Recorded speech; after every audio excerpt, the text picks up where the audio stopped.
Hay un salmo, bonito salmo, que quisiéramos analizar en esta noche. Vamos al Salmo 92, 12. Parece que, pues, este salmo, en la forma en que está redactado, no hay mucho que hablar, salvo el hecho de que está hablando de una palma y las palmas son bonitas, muy altas y muy rectas. Dice Salmo 92, 12, el justo florecerá como la palma, crecerá como cedro en el Líbano. Cuando analizamos literalmente este texto en nuestro idioma, tenemos que buscar elementos, argumentos que nos puedan ayudar a comprender el texto. Bueno, el justo florecerá como la palma. Desde luego que todo árbol que da fruto tiene que florecer, tiene que dar flores. Y la palma en verdad tiene una característica que crece con, con extraordinaria fortaleza en ciertos terrenos, pero nosotros nos maravillamos cuando encontramos palmas en lugares cercanos al mar. Allí en donde hay poca agua dulce y podríamos encontrar inclusive la palma a los pies de las playas, absorbiendo agua salada. La palma es un árbol muy alto que puede absorber el agua salada y transformarla en un fruto dulce. Esta característica particularmente de la palma llamada palma datilera.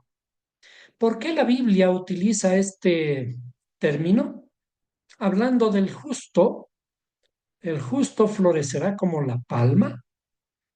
Es una hermosa figura y para ello vamos a revisar las palabras hebreas.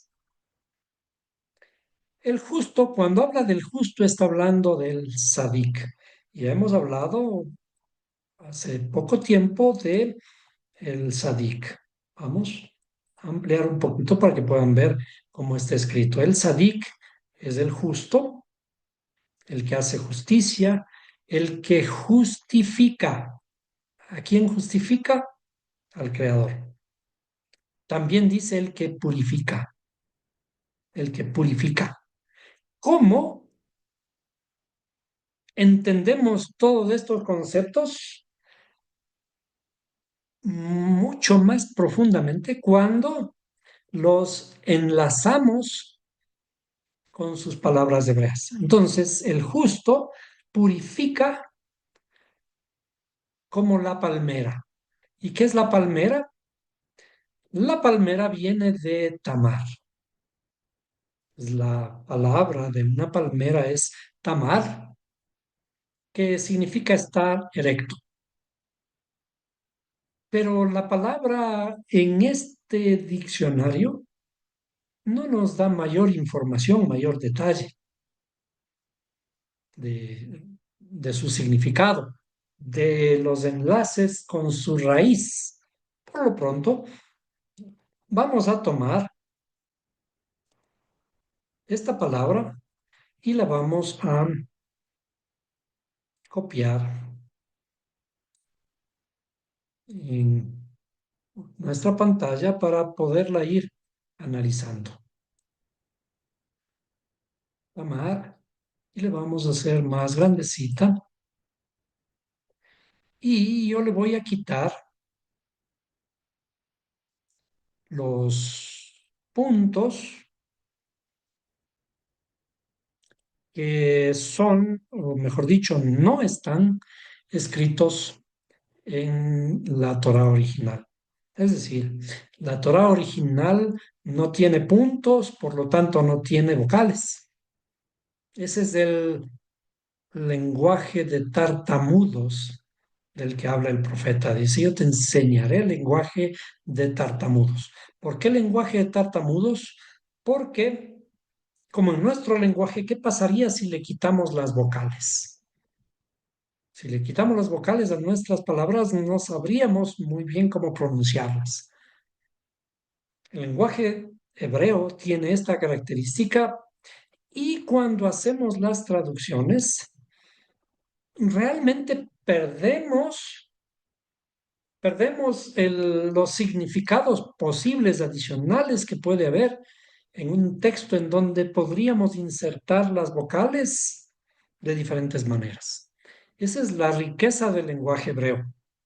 Pero bueno, esto que se conoce como tamar es la palmera, vamos a poner así, tamar. Esto nos recuerda a un personaje bíblico y ahora tenemos que ponerle de esta forma, Tamar. Y para ello vamos a buscar en la Biblia de qué personaje está hablando, de qué historia está hablando. Recuerden que la Biblia es un libro para pensar, para razonar, para inquirir, para buscar lo profundo. Y por tanto, vamos a ir al texto y vamos a saltar al libro de Génesis 38, 6. Y voy a quitar por ahora las palabras hebreas para concentrarnos en la historia. En realidad vamos a tratar de leer rápidamente y veamos un poquito el contexto de todo esto. Cuando en el libro de Génesis está hablando de una historia, la historia de José, cuando eh, fue vendido a Egipto y después todas sus historias que tuvo allá, sus sufrimientos que tuvo en Egipto, hace la Torá un paréntesis de todo esto de José, ¿sí? Vendido por sus hermanos, etcétera. Y en el capítulo 38 regresa para hablar de Judá y Tamar. Dice, sucedió por aquel tiempo que Judá se separó de sus hermanos y visitó a un adulamita llamado Hira.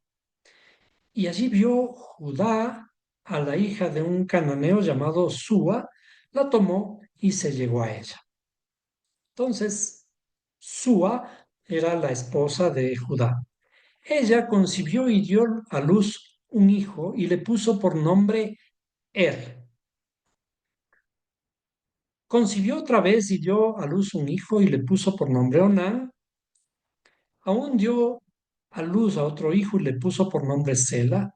Y fue en Kesif que lo dio a luz. Entonces Judá tomó mujer para Er. Miren las costumbres que habían antes. El padre toma mujer para su hijo, su primogénito, la cual se llamaba Tamar.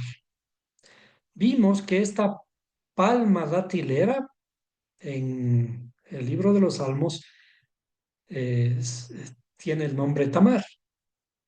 Tiene las letras Taf, Mem, Resh. Ahora vamos a poner la palabra que corresponde a Tamar, al nombre Tamar, que estaba por aquí.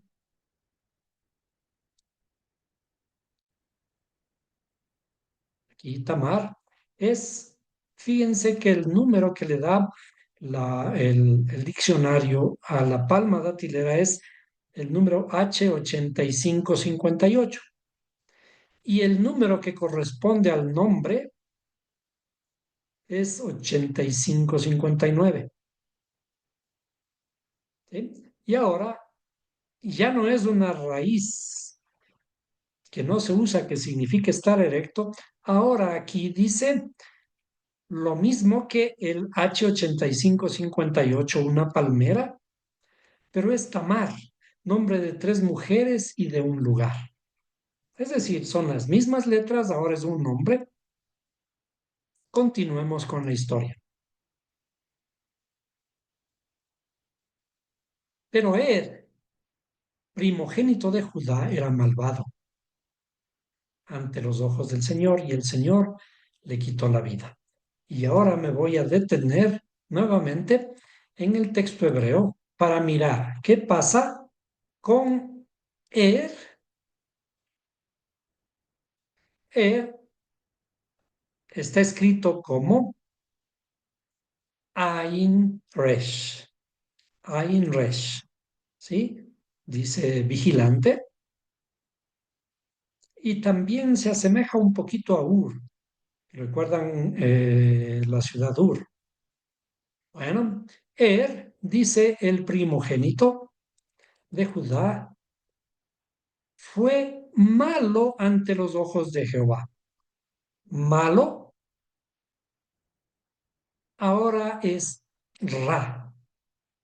Si ustedes se fijan, vamos a tomar estas dos palabras y luego les muestro aquí y acá. Vamos a poner malo. Malo es Ra.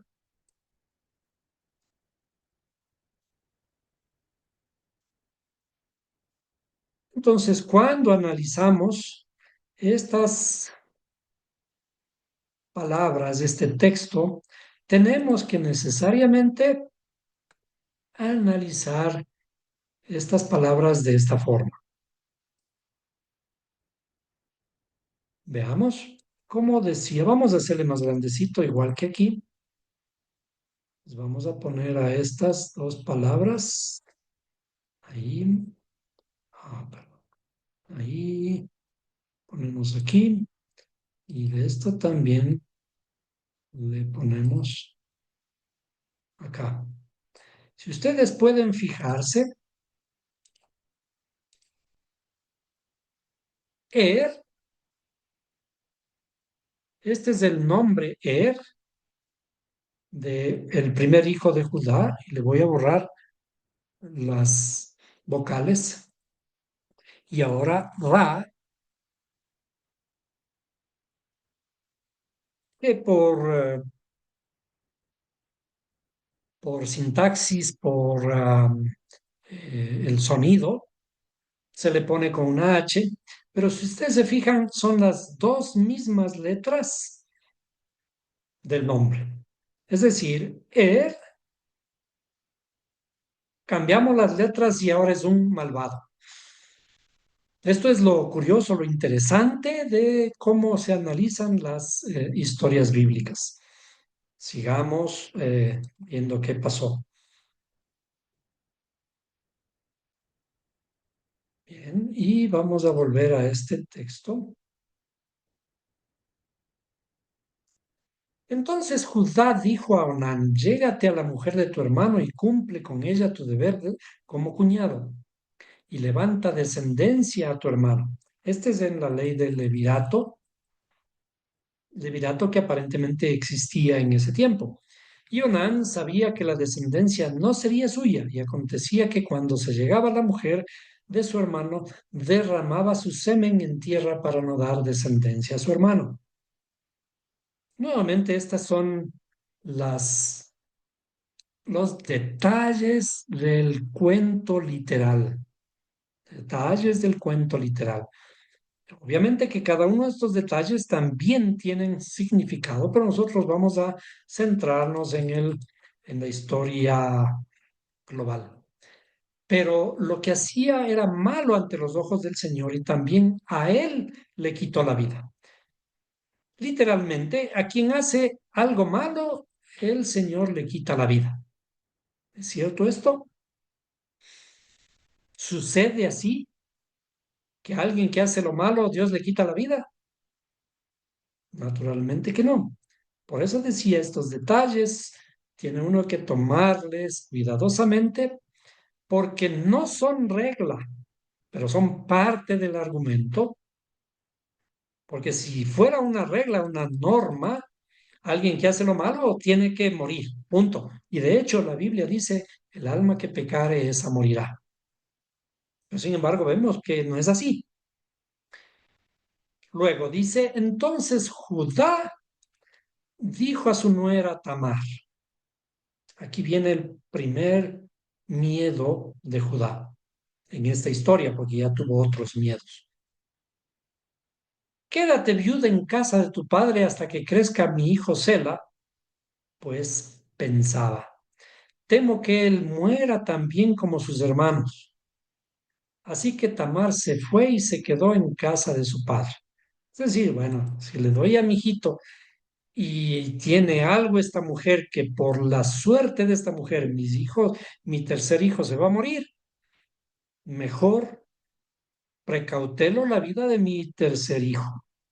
Ese fue el pensamiento de Judá.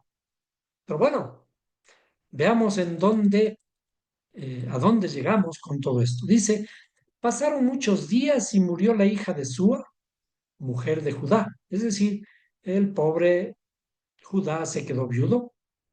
Y pasado el duelo, Judá subió a los trasquiladores de sus ovejas en Timnat, él y su amigo Ira Adulamita. Y se lo hicieron saber a Tamar, diciéndole, aquí tu suegro sube a Timnat a trasquilar sus ovejas. Bueno, las noticias vuelan en pueblos chiquitos. Pueblo chiquito dicen infierno grande. Entonces, algo pasa y le cuentan a Tamar.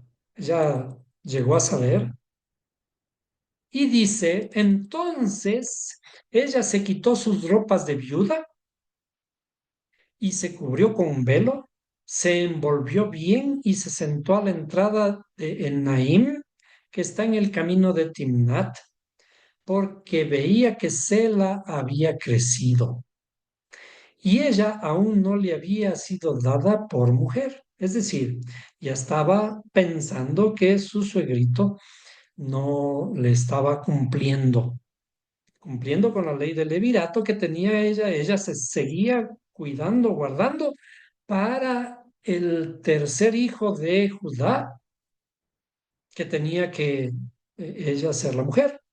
¿Cómo sería esto? ¿Ella cuántos años tendría? Y este muchacho apenas estaba creciendo. Pero la ley del levirato decía que tenía que casarse con el hermano. Cuando la vio Judá, pensó que era una ramera, pues se había cubierto el rostro. Nuevamente vamos a hacer aquí un alto y vamos a mirar cuál es la palabra ramera. Porque nosotros somos tan rápidos en pensar, am, perdón, estamos ¿en cuál? Perdón, un poquito más abajo, en el verso, aquí en el 15, ¿no? Vamos a poner la palabra ramera. ¿Y para quiénes? Aquí, perdón, creo que tengo que buscar otra más abajito porque esta palabra sí es algo que no corresponde a la idea que iba a dar. Cuando la vio Judá pensó que era una ramera, pues se había cubierto el rostro y se desvió hacia ella junto al camino y le dijo, vamos, déjame estar contigo, pues no sabía que era su nuera. Y ella dijo, ¿qué me darás por estar conmigo? Él respondió, yo te enviaré un cabrito de las cabras del rebaño. Y ella dijo, ¿me darás una prenda hasta que lo envíes? Y él respondió, ¿qué prenda tengo que darte? Ella dijo, tu sello, tu cordón y el báculo que tienes en la mano. Y él se los dio y se llegó a ella y concibió de él. Am, Concibió de él. Se me pasó un poco. Ya. Entonces ella se levantó y se fue. Estamos en el 19. Entonces ella se levantó y se fue, se quitó el velo y se puso sus ropas de viuda. Cuando Judá envió el cabrito por medio de su amigo el adulamita para recobrar la prenda de la mano de la mujer, no la dio. Y preguntó a los hombres del lugar diciendo, ¿dónde está la ramera que estaba en Enaim, junto al camino? Y ellos dijeron, aquí no ha habido ninguna ramera. Y él volvió donde Judá y le dijo, no la encontré. Y además los hombres del lugar dijeron, aquí no han habido ninguna ramera. Vamos a ver si por si acaso ahora esta palabra aquí, ramera, ya corresponde a la... Sí, si ustedes se fijan ahora, esta palabra ramera aquí corresponde a una palabra que, si son cuidadosos, ustedes, los que ya han visto algunas veces eh, palabras hebreas, es la palabra kedeshá. En la misma forma que estamos mirando Tamar, ahora kedeshá para ramera tiene una similitud con una palabra muy conocida en el ámbito hebreo. Lo voy a poner. Y esta palabra le voy a poner en nuestro texto y si bien no le vamos a analizar ahora, pero a- vamos a observar, ¿sí? Y como he dicho, si le quitamos las vocales, esta palabra va a estar muy similar a una que conocemos. A esta palabra que de Shah, vamos a ponerle ahí que de Shah, que es muy similar a algo que nosotros conocemos como la que Dusha, que son diametralmente opuestas. Por ello, cuando analizamos el texto hebreo, tenemos que tener muchísimo cuidado en la traducción, en la interpretación o en juzgar el sentido del texto, el sentido de las personas, etcétera. O sea, aquí aparentemente esta Kedeshá es una ramera, pero una ramera cuya palabra se asemeja a la Kedushá, que es la santidad. Vaya qué tamaño problema en el que nos metemos. Por ello decía la Biblia, la Torá, hay que analizarla con pinzas, con pensamiento, con entendimiento, para que no se nos vaya palabras sueltas por ahí. Sigamos con el texto, tratando de ser muy cautelosos con el texto. Veamos, 38:22. Aquí no ha habido ninguna ramera. Luego dice, entonces Judá dijo que se quede con las prendas para que no seamos causa de burla. Es decir, le dio las prendas, ya no mandó a buscarlas para evitar los problemas, digamos. Ya se dio por pagado su gustito. Ya ves que envié este cabrito y tú no lo has encontrado. Y sucedió que como a los 3 meses informaron a Judá diciendo nuevamente en el pueblo chiquito infierno grande, las noticias vuelan. ¿Sí? No falta quien traiga las noticias, especialmente las malas noticias. Y sucedió que como a los 3 meses informaron a Judá diciendo, tu nuera Tamar ha fornicado. Es decir, ya vinieron con una sentencia. Ya dijeron, esta mujer ha fornicado. Es decir, es culpable. Y he aquí ha quedado encinta a causa de las fornicaciones. Entonces Judá dijo, cuando ya le traen un veredicto, él lo que tiene que es confirmar el veredicto, y el veredicto es sacarla y que sea quemada. ¿Por qué? Porque ¿cuál era la pena de acuerdo a la ley?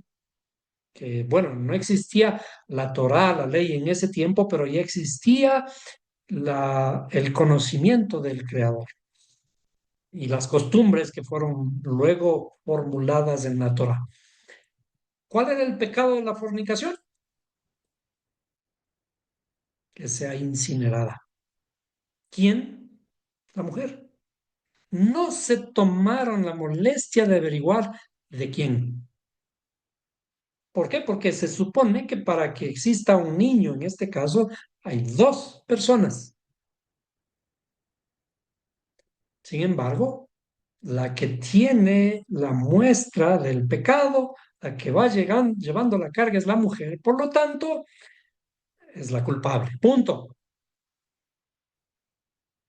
Digamos que de cierta forma, en lo literal, la Biblia es un libro machista. Sí, es un libro machista. ¿Por qué? Porque las pobres mujeres aguantan todo. Los varones no pasa nada. Y luego dice, y aconteció que cuando la sacaban, ella envió a decir a su suegro, del hombre a quien pertenecen estas cosas estoy encinta. Y nos vamos a detener un momentito aquí. Dice, del hombre a quien pertenecen estas cosas estoy encinta. Y añadió, te ruego que examines y veas de quién es este sello, este cordón y este báculo. Los chismosos ya fueron con la noticia. Los chismosos ya fueron con la sentencia.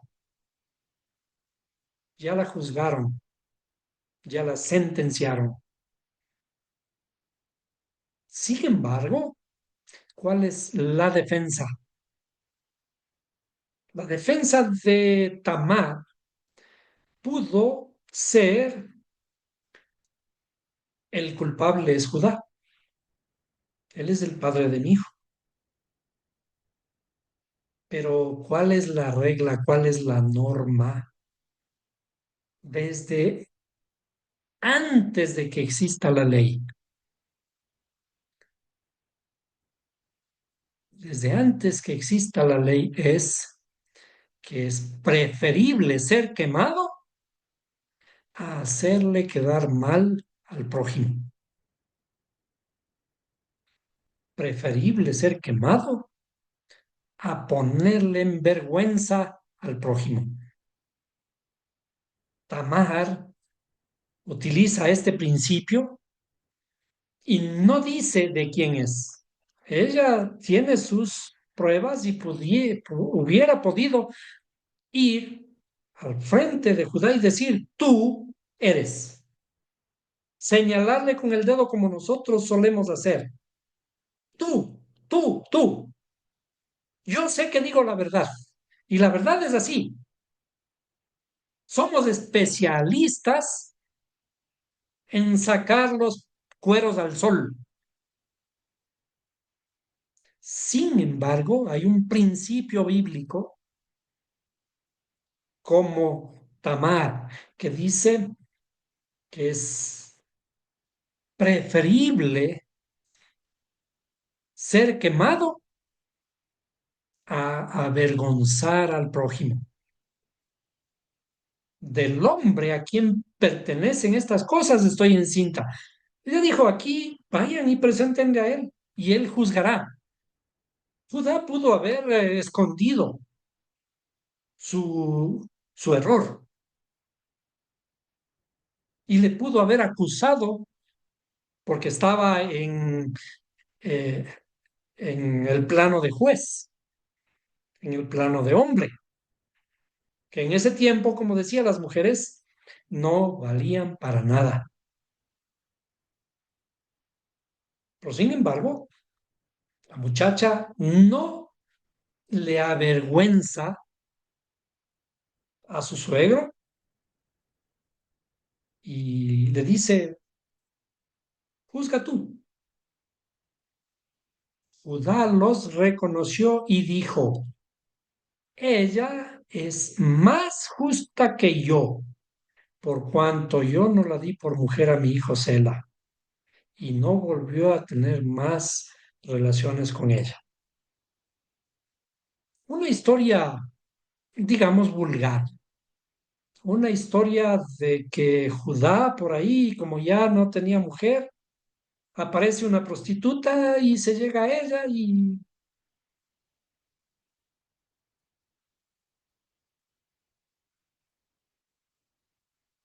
lo- también, también Tamar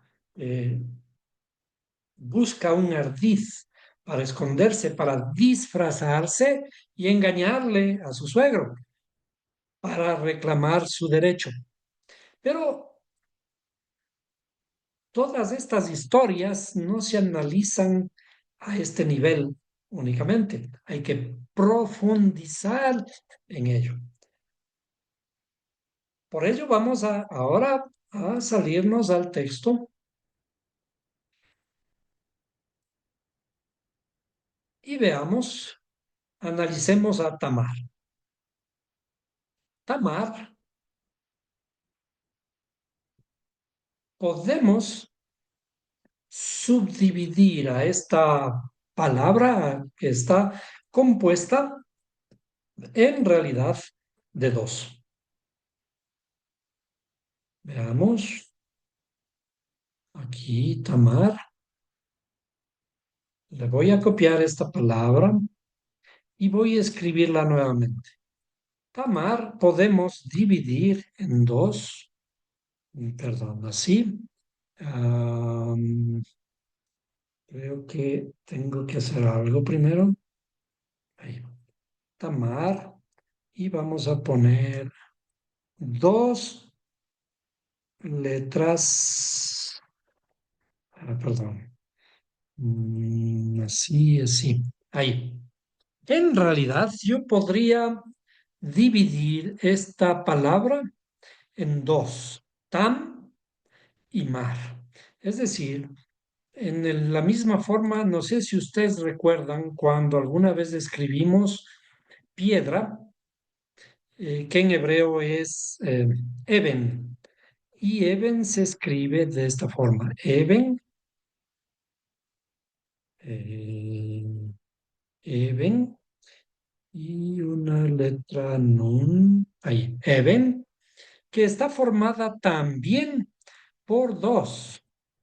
Si nosotros dividimos esto así, es decir, podemos utilizar este argumento de dividir esta palabra repitiendo la letra intermedia. Es decir, si fusionamos estas dos, tenemos la palabra eben, que es piedra, pero si la dividimos, la bet se dividiría en dos. Aquí tenemos hijo y aquí tenemos, perdón, esto es padre y esto es hijo. Y una piedra es la unión de padre e hijo, la piedra fundamental, el fundamento de todo lo escrito es la unificación. ¿Cómo se produce esta unificación? Cuando precisamente podemos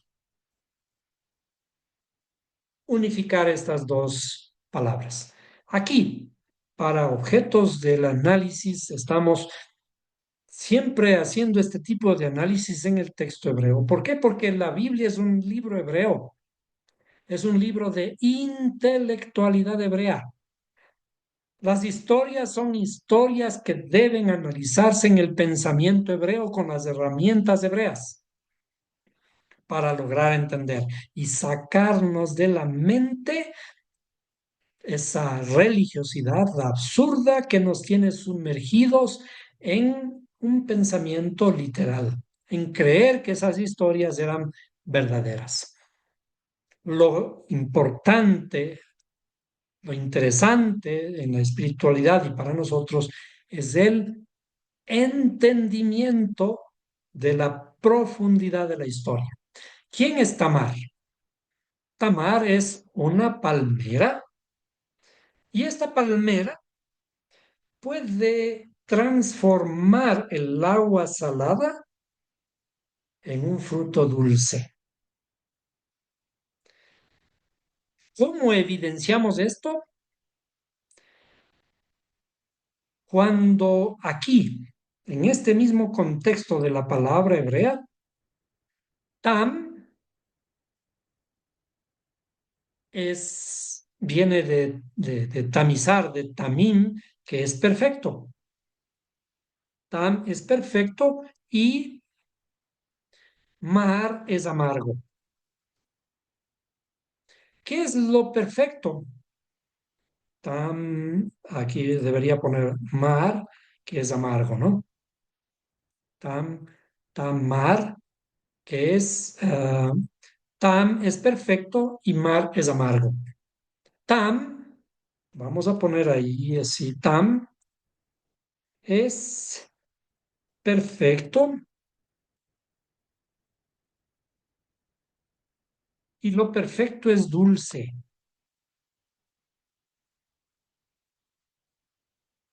Y mar es amargo, no es del mar en español, es del hebreo, mar. Mar es amargo, ¿sí? Y por lo tanto, es lo triste.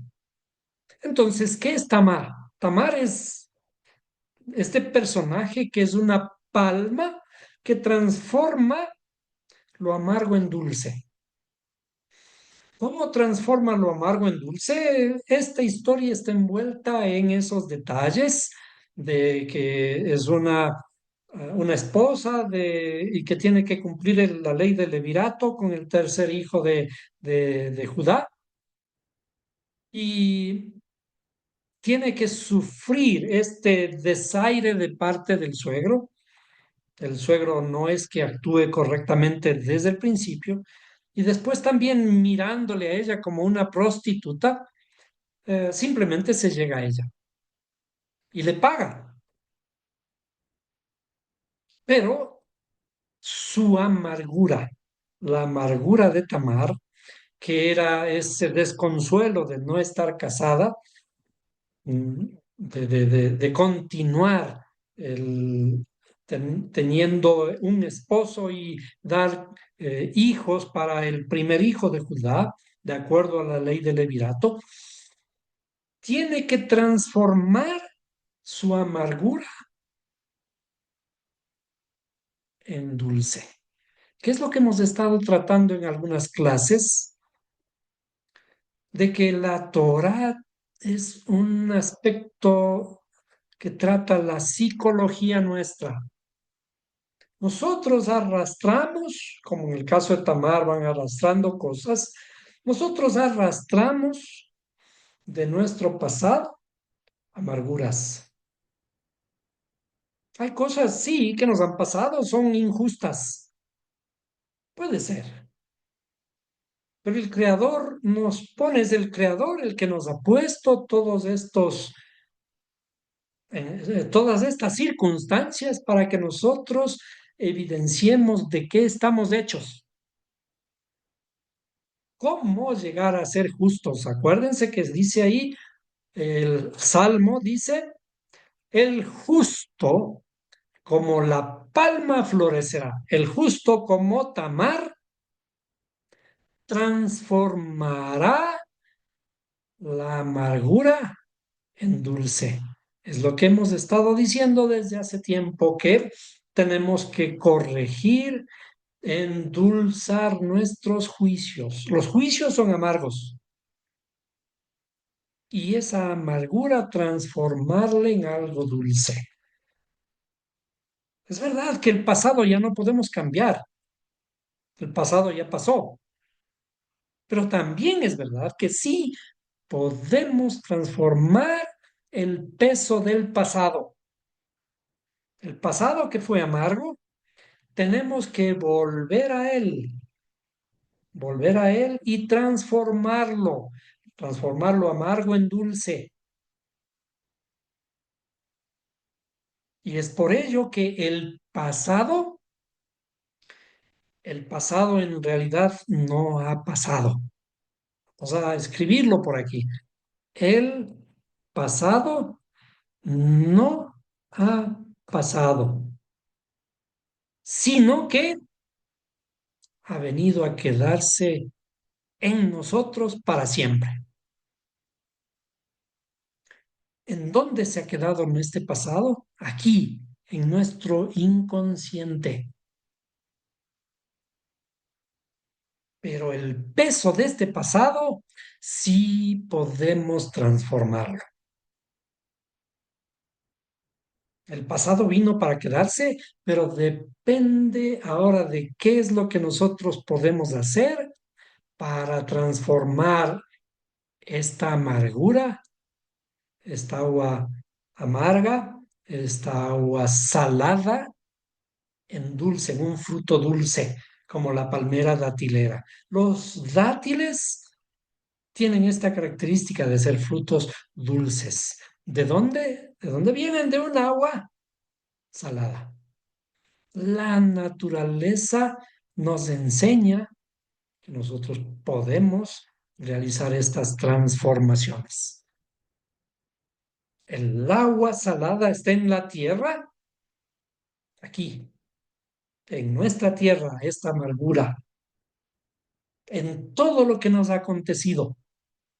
Pero precisamente allí es en donde tenemos que demostrar de qué estamos hechos. ¿Somos realmente palmeras que podemos transformar la amargura en un fruto dulce, como Tamar? La historia de Tamar, que parece algo ridícula, tiene sus tintes extraños. Aparentemente, Tamar prefiere ser quemada, sí. ¿Pero por qué? Porque ahora ella entiende que no es así de fácil eh, enfrentarse a alguien y desnudarlo. Nuestras acciones tienen que ser de tal manera que no tengamos que desnudar al prójimo. No hace falta. Las cosas se van a dar de tal manera que se van a conocer, se van a rectificar, se van a endulzar. Vamos a producir cosas dulces. Y la historia, esta historia está llena de estas transformaciones. Fíjense cómo ocurre. El primer hijo, el primogénito de Judá, es Er. ¿Y qué es lo que ocurrió con Er, el primogénito? Al virarle sus letras, se transformó en un malvado. Es decir, la historia, toda la Torá es la transformación, el reordenamiento de las letras. No, en realidad no tenemos que juzgar tan rápido. ¿Cómo podemos juzgar tan rápido si solo es cuestión de reordenar? Por eso la Torá es Torá de vida, porque hay que reordenar las letras. Reordenar esas letras es reordenar nuestra vida. Pasar de muerte a vida, como vimos en el video anterior. Y en la misma forma, cuando juzgamos, y decimos, aquí está una ramera. ¿Y qué hacemos con ello? La ramera, lo primerito que hacemos es señalar. Y fíjense cómo el Cristo, al que llamamos Cristo, Mashiach, que traducido es la luz del mundo, cuando esta luz nos ilumina, entonces él dice, a ver, esta prostituta, sí, perfecto. Sí, la ley dice, como en el caso de esta historia de Judá, tienen que quemarle a estas mujeres. Perfecto. O tienen que apedrearle a estas mujeres. Perfecto. Aquel de vosotros que esté sin pecado, que tire la primera piedra. A eso se le conoce como misericordia. Tenemos que aprender a mirar las palabras, aprender a mirar los conceptos, aprender a mirar las historias, aprender a mirar a las personas con aspectos de misericordia.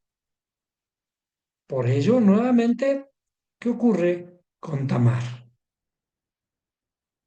No tuvo necesidad de desnudar, de enfrentar, de acusar a su suegro. Y su suegro tuvo las palabras correctas para decir, sí, ella es más justa que yo. Volviendo al Salmo, el justo como la palma florecerá, el justo como Tamar florecerá.